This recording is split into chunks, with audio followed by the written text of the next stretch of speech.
ஒரு பையனும் பொண்ணும் லவ் பண்றாங்க அப்படின்னா, திருமணம் பண்ணணும். திருமணத்துக்கு அப்புறமா லைஃப்ப ரன் பண்ணணும் அப்படின்னு நோக்கத்தோட தான் ஃபர்ஸ்ட்டு லவ் பண்ணாங்க, கல்யாணம் பண்ணாங்க. திருமண வாழ்க்கையில ஒரு குடும்பமா வந்து நல்லா இருந்தாங்க. பட் இப்போ உள்ள சிட்யூவேஷன்ல ஒரு ஆணும், பெண்ணும் லவ் பண்றாங்க. லவ்வுங்கிற பேர்ல நான் உன்னைய திருமணம் பண்ணிக்கிறதேன் அப்படின்னு சொல்லிட்டு ஒரு பெண்ணுகிட்ட பிசிக்கலா ரிலேஷன்ஷிப்ல இருந்ததுக்கு அப்புறமா, உனக்கும் எனக்கும் செட் ஆகாது. உன் காஸ்ட் வேற, என் காஸ்ட் வேற. உன் ஃபேமிலி பேக்கிரவுண்ட் வேற, என் ஃபேமிலி பேக்கிரவுண்ட் வேற அப்படின்னு ஒருத்தன் ஏமாத்துறான் அப்படின்னா, அவன் மேல பிஎன்எஸ் செக்ஷன் 69 இந்த பிரிவின்படி எவன் உங்கள ஏமாத்துனானோ, அவன் மேல வந்து கேஸ் வந்து ஃபைல் பண்ண முடியும்.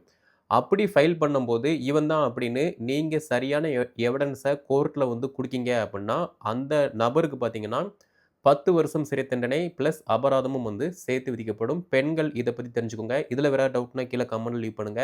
மேலும் தகவல் பெற சப்ஸ்கிரைப் பண்ணிக்கோங்க.